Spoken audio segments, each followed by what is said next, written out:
Alcohol. What's the problem with alcohol? Says some of my drinkers out there. Well, it increases estrogen levels. We recognize that villain. It forms acetaldehyde, which is the principal and most toxic metabolite of alcohol, and it disrupts DNA synthesis and repair. And even if you were just to like swish and spit, I don't know why you waste a perfectly good sip of wine. But no, if you swished and spit, you will have already formed acetaldehyde and swallow it down. So that is in alcohol. It impairs immune function. You need your immune system to tag and destroy rogue cells. And it inactivates folic acid and folate, thus interfering with DNA repair. I'm going to get into that mechanism in a second. But wait a minute. Someone watching from the very beginning is saying, doesn't alcohol prevent heart attacks? Haven't I heard that? And didn't we learn that you're 7 times more likely to die of a heart attack than you are breast cancer, doc? Okay, so yes and no. We've all seen the headlines about studies associating drinking with heart health. But Houston, we've got a problem, and it's called J-curve.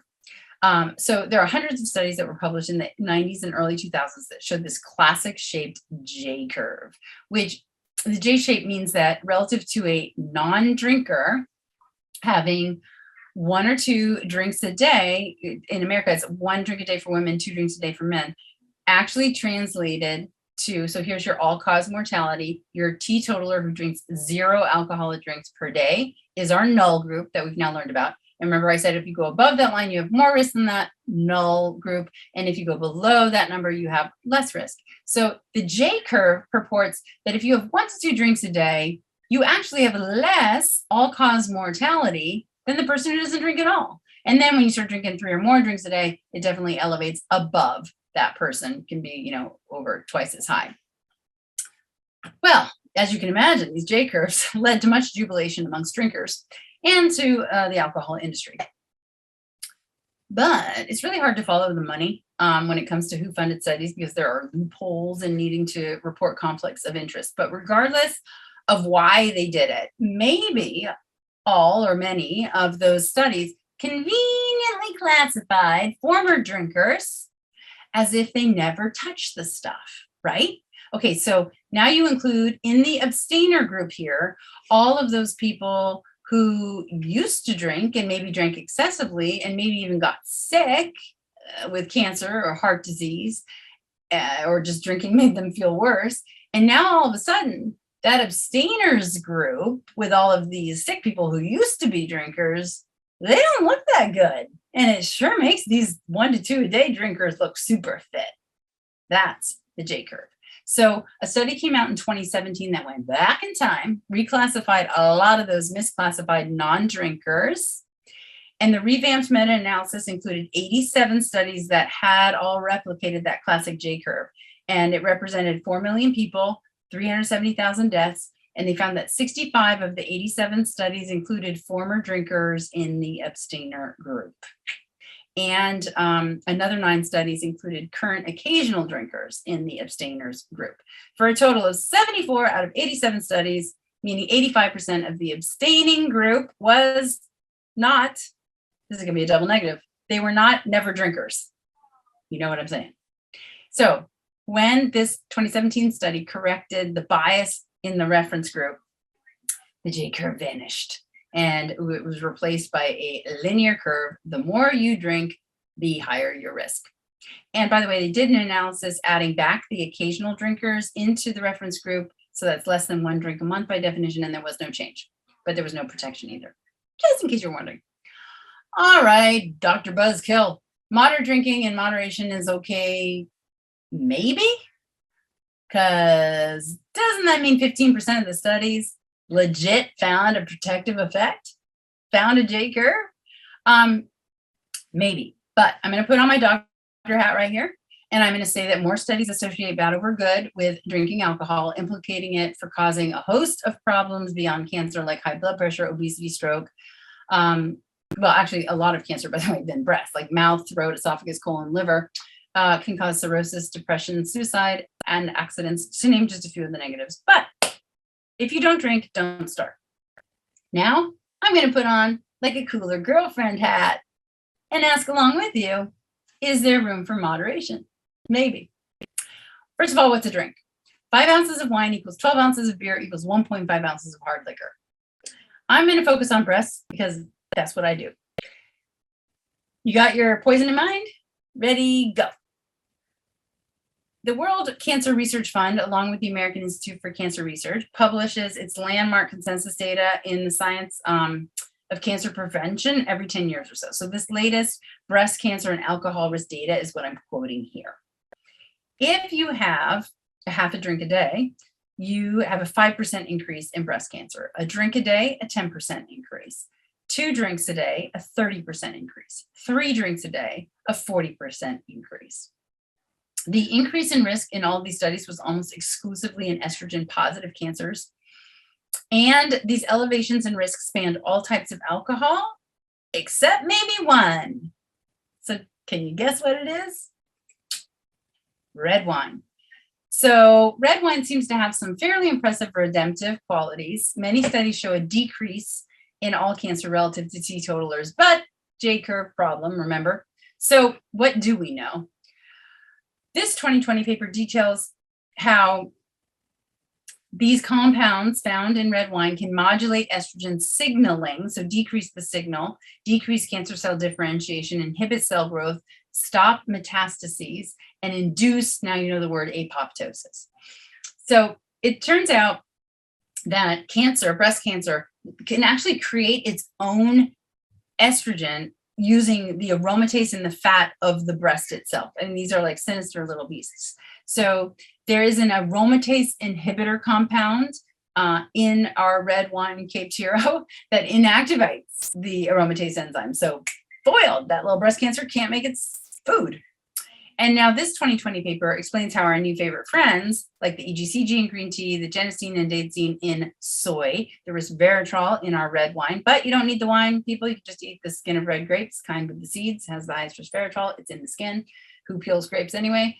Or quercetin, which is found in like onions, kale, cherry tomatoes, broccoli, blueberries. All of these things, these compounds, which includes our red wine in here, jump through these epigenetic modifications to alter genetic function and ultimately decrease breast cancer cell proliferation and migration. Okay, here's secret weapon number 2. So that's one reason why red wine could be healthful at like a drink a day or less. The second weapon is what's happening is when you drink, you inactivate this enzyme that totally sounds like a bad word called MTHFR, but it's methyl tetrahydrofolate reductase.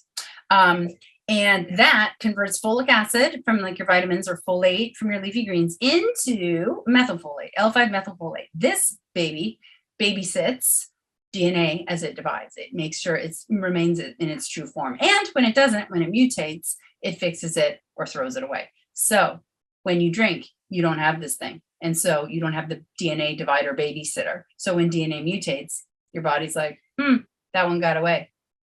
So alcohol, by the way, also decreases folate absorption from the intestines. So you're not front loading this suboptimal enzyme very well because you're pooping more of it out, the folate. And 30 to 50% of people genetically have a subfunctional MTHFR. You can do a test for that. This is interesting. Nurses Health Study followed this part of the study. I think it was 45,000 nurses for 10 years. Don't quote me on that one. It's a lot, and it was a long time. It wasn't like 12 nurses for 6 days. And among all those, they pulled out all the drinkers. And those who drank more than one alcoholic drink a day, they looked at all of those. And then when they divided the drinkers, they found that those who ate 600 micrograms a day of folate had 89% less breast cancer than those who had less than 600 micrograms of folate. So my nutraceutical guru, again, available at pinklotus.com elements, created Cosmo Companion for those who like to have a drink now and then. It contains a very bioavailable form of methylfolate, so the baby DNA babysitter is back in action that day you have a drink. With B6 and B12, these 3 things become glutathione in your body, very powerful antioxidant. And then botanicals, a bunch of them support and protect your liver as it detoxes alcohol, and it supports your glucose metabolism so you don't get so fat from drinking. All right, So there you have it. This is my Beat It Breast Cancer checklist with a few freebies thrown in.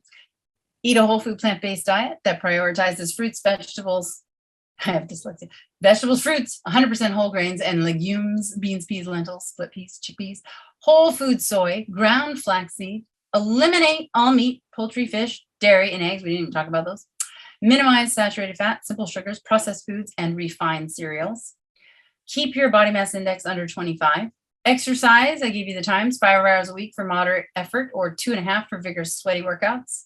Minimize or eliminate alcohol, 7 drinks or fewer a week for the ladies, and favor 4 to 8 ounces of red wine as your drink of choice. Don't smoke.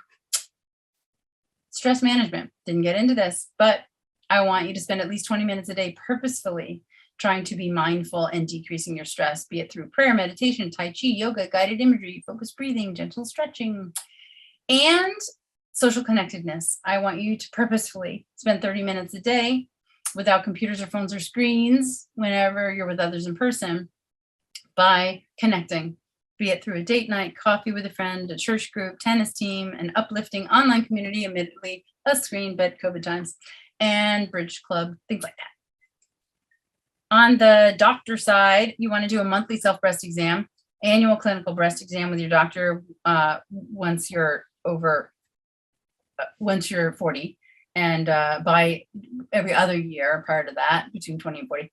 Annual mammogram starting at 40. Controversial, I know. Plus additional imaging like ultrasound or MRI when indicated by elevated risk. Extra credit, give back, smile, and laugh. Just a few closing remarks about how you can learn more about what I have to offer people. If you need a consultation and want to come see me and you happen to be in LA, there's the Pink Lotus Breast Center. You can go to our website or call me. I do telehealth now too. Here's the website. So the homepage will bring you to what we offer is Power Up, which is, I'm going to go into Element Store, the Breast Center, and the Foundation. The Element Store has become a leading online women's health and breast cancer store with a bunch of, I've scoured the earth for like 22 years now, hearing about the side effects and the difficulties that women have before, during, and after a breast cancer diagnosis. And so after all these years, I kept like kind of putting a checkbox in my little head and in my notes of things that are vetted and work. They're intelligently, uniquely formulated supplements. Some of them are ours. They're like a lingerie company whose owner had breast cancer, developed these really comfy post-operative bras and drain belts and things like that. So there's just a ton of really smart and functional products in there that address the needs of women. My favorite thing though is Power Up. So this is as it looks like it's empowerment through community events, podcasts, blogs, crowdfunding. There's a ton going on here, but I want to quote this one study, Life After Cancer Epidemiology Study, LACE. It followed over 2,200 early stage women for an average of 10.8 years. And those reporting low levels of social support from friends and family and lack of religious or social participation were 58% more likely to have died during the study period than those with high levels of support. So one of my favorite things that's come out of this entirely free community of Power Up is Breast Buddies. There are about 4,000 members now. And what it does is it pairs you age for age, stage for stage, treatment for treatment with the newly diagnosed who want a buddy, need a buddy, with those who have been there, done that, and they want to be a buddy. So they're there on the website purely for friendship, support, and you just put in your stuff like 42, stage 2, chemo, mastectomy, and like Match.com for breasts, up pop all the women who are plus or minus 5 years of age from 42, who had those exact treatments. And then you can look at their profiles and be like, oh my gosh, you have an 8-year-old son. I do too. I want to talk to you. And they're there to connect with you. Crowd Cause is it's like GoFundMe, but it's cheaper, and people support other people with their financial needs. You can post your events. Breast Groups is a very active community where people chat and post and do breakout sessions and all sorts of things. And then my newest and favorite thing is Cancer Kicking, which is a number of things. I have my Cancer Kicking Kitchen, where we do live cooking demos. First one's coming up on April 27th. And I have my summit. So this is a 3-day event. By popular demand last year, they wanted 3 days, not 2. So I'm giving the people what they want. It is literally there at Terranea, this gorgeous oceanfront resort in Southern California. It's October 14 to 16. Love to see you there. But it virtually is available right now. You can just sign up and start watching after this health conference is over, of course. And another favorite thing, so this is tying into the Let's Beat Breast Cancer campaign. When we do our virtual annual run walk, we're going to have local chapters so you can join in person in your city. So look for your area and sign up. Again, totally free. If you like what you heard me say here, I wrote a lot of it in a book and it's available to you anywhere books are sold. Thank you so much for your time and attention. I hope everybody learned something new that they can implement today.